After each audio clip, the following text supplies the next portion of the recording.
ನಿನ್ನೆ AR ಮೇಲೆ ನಡೆದಂತ ಘಟನೆಯನ್ನ ನಮ್ಮ ಜಿಲ್ಲೆಯ ದಲಿತ ಪರ ಸಂಘಟನೆಗಳ ಮುಖಂಡರುಗಳು ಉಗ್ರವಾಗಿ ಖಂಡಿಸ್ತೇವೆ. ಜಿಲ್ಲೆಯ ಹಿರಿಯ ಅಧಿಕಾರಿ AR ಅವ್ರಿಗೆ ಕಚೇರಿಗೆ ನುಗ್ಗಿ ದಬ್ಬಾಳಿಕೆ ಮಾಡಿ ದೌರ್ಜನ್ಯ ಮಾಡಿ 2 ಗಂಟೆಗಳ ಕಾಲ ಅವ್ರನ್ನ ಹಿಡಿದು ಅವ್ರ ಮೊಬೈಲ್ ಕಿತ್ಕೊಂಡು ಅವ್ರ ಮೇಲೆ ದೌರ್ಜನ್ಯ ಮಾಡಿರೋದು ಇದು ಇಡೀ ಜಿಲ್ಲೆಯ ದಲಿತರಿಗೆ ಆದಂತ ಅವಮಾನ. ಯಾಕೆಂದ್ರೆ ಒಬ್ಬ ಸರ್ಕಾರಿ ಅಧಿಕಾರಿಯನ್ನ ಕಾನೂನು ರೀತಿನಲ್ಲಿ ಅವ್ರನ್ನ ಪ್ರಶ್ನೆ ಮಾಡ್ಬೇಕು, ಕಾನೂನು ರೀತಿನಲ್ಲಿ ಅವರಿಂದ ಉತ್ತರ ತಗೋಬೇಕು. ಅದು ಬಿಟ್ಬಿಟ್ಟು ದಬ್ಬಾಳಿಕೆ ಮಾಡ್ಕೊಂಡು ರೋಡಿಸಂ ಮಾಡೋದು ಅದು ತರವಲ್ಲ. ದಯಮಾಡಿ ಇವ್ರ ಮೇಲೆ ಯಾರು ದೌರ್ಜನ್ಯ ಮಾಡಿದ್ದಾರೆ, ದಬ್ಬಾಳಿಕೆ ಮಾಡಿದ್ದಾರೆ, ಅವ್ರಿಬ್ಬರ ಮೇಲೂ ಸಹಿತ ಕಾನೂನು ರೀತಿ ಶಿಕ್ಷೆ ಆಗ್ಬೇಕು, ಅವ್ರ ಮೇಲೆ FIR ಆಗ್ಬೇಕು, ಮತ್ತೆ ಅವ್ರಿಗೆ ಕಾನೂನು ರೀತಿ ಕ್ರಮ ತಗೊಳ್ಬೇಕು ಅಂತ ಹೇಳಿ ನಾನು ನಮ್ಮ ಎಲ್ಲಾ ದಲಿತ ಪರ ಮುಖಂಡರುಗಳ ಪರವಾಗಿ ಜಿಲ್ಲೆಯ SP ಅವರಿಗೆ ನಾವು ಮನವಿಯನ್ನು ಮಾಡ್ತೀವಿ.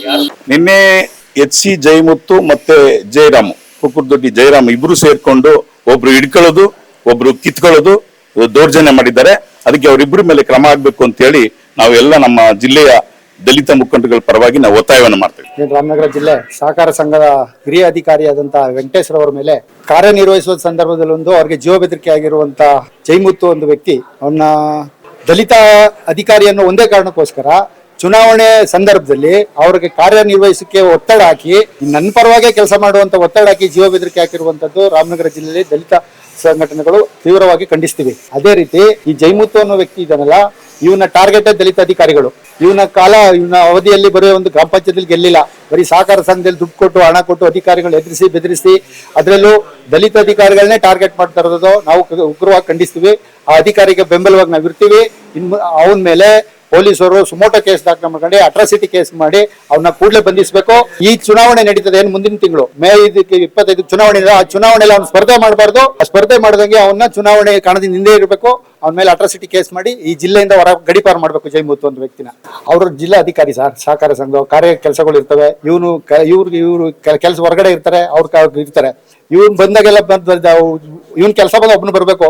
ದಂಡ ಕಟ್ಗೆ ಬರೋದು 50 ಜನನ ಅಧಿಕಾರಿನ ಎದುರಿಸೋದು ಕೆಲಸ ಅದನ್ನ ಪ್ರಜಾಪ್ರಭುತ್ವದಲ್ಲಿ ಇದೆಯಾ ತರ ಬರ್ಬೇಕು, ಏನಿದೆ ಪತ್ರ ವ್ಯವಹಾರ ಮಾಡ್ಬೇಕು, ಹೋಗ್ಬೇಕು. ಇವನು ರೌಡಿಗಳು ಕರ್ಕೊ ಬರೋದು, ಗುಂಡಾಗಳು ಕರ್ಕೊ ಬಂದು ಅಧಿಕಾರಿಗಳು ಎದುರಿಸಿ ಅದು ಇವ್ರ ಜನ ದಲಿತ ಅಧಿಕಾರಿ ಅವಯ ಏನ್ ಗೊತ್ತಾಗಲ್ತ ಅವ್ನು ಜಿಲ್ಲಾಧಿಕಾರಿ ಒಳ್ಳೆ ಪ್ರಾಂಪ್ಟ್ ಅಧಿಕಾರಿ ಅವರು ರಾಮನಗರ ಜಿಲ್ಲೆಯಲ್ಲಿ ಅಂತ ಅಧಿಕಾರಿನ ಎದುರಿಸಿ ಇವರು ಮಾಡ್ತಾ ಇದ್ದಾರೆ. ಜಯಮುತ್ತು ಮೇಲೆ ಕಾನೂನು ಕ್ರಮ ಕೈಗೊಳ್ಬೇಕು. ನಾವು ಇಡೀ ಜಿಲ್ಲಾದ್ಯಂತ ಅವ್ನ ಮೇಲೆ ಉಗ್ರ ಹೋರಾಟ ಮಾಡ್ತಾ ಇದೀವಿ. ಈಗ SP ಗೆ ಒಂದು ಮನವಿ ಕೊಡ್ತಾ ಇದೀವಿ, ಅವನ್ನ ಕೂಡಲೇ ಬಂಧಿಸಿ ಅವನ ಮೇಲೆ ಕಾನೂನು SC ST ಅಟ್ರಾಸಿಟಿ ಕಾಯ್ದೆ ಬುಕ್ ಮಾಡ್ಬೇಕು. ಅವನ ಮೇಲೆ ಈಗ ಅಧಿಕಾರಿ ಕಂಪ್ಲೇಂಟ್ ಕೊಡ್ತಾ ಇದ್ದಾರೆ. ಇವಾಗ ನಾವು ನಮ್ಮ ಕೆಲ್ಸಕ್ಕೋಸ್ಕರ ಬಂದಿದೀವಿ. ಬಟ್ ನಿನ್ನೆ ಒಂದಷ್ಟು ಜನ ಒಂಥರ ಪುಂಡ್ರು ಬಂದು ಇವ್ರ ಮೇಲೆ ಬೇರೆ ಬೇರೆ ರೀತಿ ಒತ್ತಡ ತಂದು ಕೆಲವು ಸೈನ್ ಮಾಡಿಸಿ ಏನೇನು ಮಾಡ್ತಾವ್ರೆ ಅಂತ ಮೆಸೇಜ್ ಬಂತು. ಜೊತೆ ನಾವು ಕೆಲವು ಸೊಸೈಟಿಗಳು ಏನು ಅವ್ಯವಹಾರ ನಡೆದಿದ್ದೇವೆ, ಸೆಕ್ಷನ್ 17A ಮತ್ತೆ 18 ಅಂತ ಹೇಳಿ 1960 ಆಕ್ಟ್ ಹೇಳ್ತದೆ. ಸಿಬ್ಬಂದಿ ನೇಮಕ ಮಾಡ್ಕೋಬೇಕಾದ್ರೆ ಕಾನೂನು ಚೌಕಟ್ಟಲ್ಲಿ ಮಾಡ್ಕೋಬೇಕು, ಪತ್ರಿಕೆಯಲ್ಲಿ ಪ್ರಕಟಣೆ ಮಾಡಬೇಕು. ಇವೆಲ್ಲ ಇದೆ. ಅದು ಕಂಪ್ಲೇಂಟ್ ಕೊಟ್ಟು ಸುಮಾರು ಒಂದು ತಿಂಗಳಾಗಿದೆ. ನಮ್ಗಾದ್ರೂ ಉತ್ತರ ಇಲ್ಲ. ಅದನ್ನ ಕೇಳಕ್ ನಾವು ಬಂದಿದ್ವಿ. ನಿನ್ನೆ ಅವ್ರು ಬಂದು ಗಲಾಟೆ ಆಯ್ತು ಅಂತ ಗೊತ್ತಾಯ್ತು.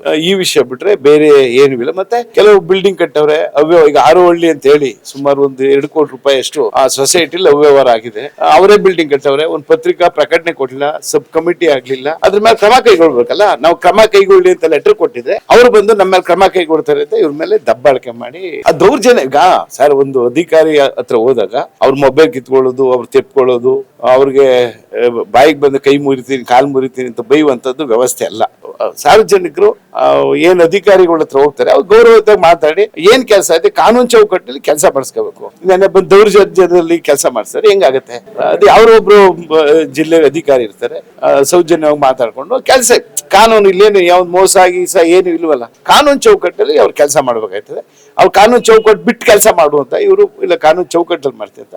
ಅದಕ್ಕೆ ಅವ್ರು ಬೈದು ಹೇಳಿದ್ನಲ್ಲ ಅಲ್ಲೇ ಅವ್ರೆಲ್ಲ ಮೊಬೈಲ್ ಕಿತ್ತು ಆ ಮೊಬೈಲ್ ಎಲ್ಲ ಇದು ಅಂತ ಸುಮ್ಮನೆ ಡಿಲೀಟ್ ಮಾಡೋದು, ಎಲ್ಲ ತೆಪ್ಕೊಂಡು ಎಳೆಯೋದು, ಇದೆಲ್ಲ ದೌರ್ಜನ್ಯ. ಅದಾಗಬಾರ್ದು ಅಂತ ಹೇಳಿ ನಾವು ಕೇಳ್ಕೊಳ್ಳೋದು. ಹೌದು, ಅವ್ರ ಮೇಲೆ ಕ್ರಮ ಆಗ್ಬೇಕಲ್ಲ. ಅಧಿಕಾರ ದುರುಪಯೋಗ ಇಲ್ವಲ್ಲ, ನಮ್ದೇ ನಾವು ಕೆಲವು ಅರ್ಜಿ ಕೊಟ್ಟವ್, ನಾನ್ ಕೊಡ್ಲಿಲ್ಲ ಅರ್ಜಿ, ಆಯಾ ಗ್ರಾಮದವರು ಅರ್ಜಿ ಕೊಟ್ಟಿದ್ದಾರೆ. ಅರ್ಜಿಗೆ ಅವರು ಉತ್ತರ ಕೊಡ್ಬೇಕಲ್ಲ. ನಾನ್ ಕೊಟ್ಟಿದ್ದೀನಿ ಅಂತ ಅದು ಸಾಕ್ಷಿ ಇದೆ. ಸುಮ್ಮನೆ ಯಾರೇನ್ ಬೇಕಾದ್ರೆ ಹೇಳ್ಬೋದು. ನಾನು ಯಾವ್ದೇ ಅರ್ಜಿ ಕೊಡಿಸ್ತಾರೆ, ಆ ಊರಿನವರು ಅನ್ಯಾಯ ಆಗಿರ್ತಾರೆ, ಆ ಗ್ರಾಮದವರು ಆ ಊರಿನ ಸದಸ್ಯರು, ಆ ಹಾಲು ಉತ್ಪಾದಕ ಸಹಕಾರ ಸಂಘದ ಡೈರೆಕ್ಟರ್ ಇರ್ತಾರೋ, ನಿರ್ದೇಶಕರು ಇರ್ತಾರೆ, ಮೆಂಬರ್ ಇರ್ತಾರೆ, ಅವ್ರು ಅರ್ಜಿ ಕೊಟ್ಟಿದ್ದಾರೆ. ಅದು ಅವ್ರಿಗೆ ಒಂಥರ ಆಗ್ಬಿಟ್ಟಿದೆ. ಏನಾಗುತ್ತೆ, ಈ ಸೋಲು ಭೀತಿ ಬರ್ತದಲ್ಲ, ಆಗ ಎಲ್ಲಿ ಏನ್ ಮಾಡ್ತಾರೋ ಕಾನೂನು ಚೌಕಟ್ಟಲ್ಲಿ ಇರೋದಿಲ್ವಲ್ಲ, ಎಲ್ಲ ಅವ್ಯವಹಾರ ಮಾಡಿರೋದ್ರಿಂದ ಅವ್ರಿಗೆ ಅದ್ರದ್ದು ಇರ್ಬೋದು. ನಮ್ಗೇನು ಯಾವ್ದು ಏನಿಲ್ಲ, ಆರಾಮಾಗಿದ್ದೀವಿ, ನಾವು ಕೂಲಾಗಿ ಆರಾಮಾಗಿ ಕೇಳಕ್ ಬಂದಿದ್ದೀವಿ. ಅವ್ರ ದೌರ್ಜನ್ಯನೂ ಮಾಡ್ತಾರೆ. ಅರ್ಜಿ ಕೊಟ್ಟು ಆಲೇ 1 ತಿಂಗಳಾಗಿದೆ ಸರ್, ಕ್ರಮ ಏನ್ ತಗೊಂಡ್ರಿ ಅಂತ ಕೇಳ್ತಾ ಇದೀವಿ ನಾವು ಬಂದು.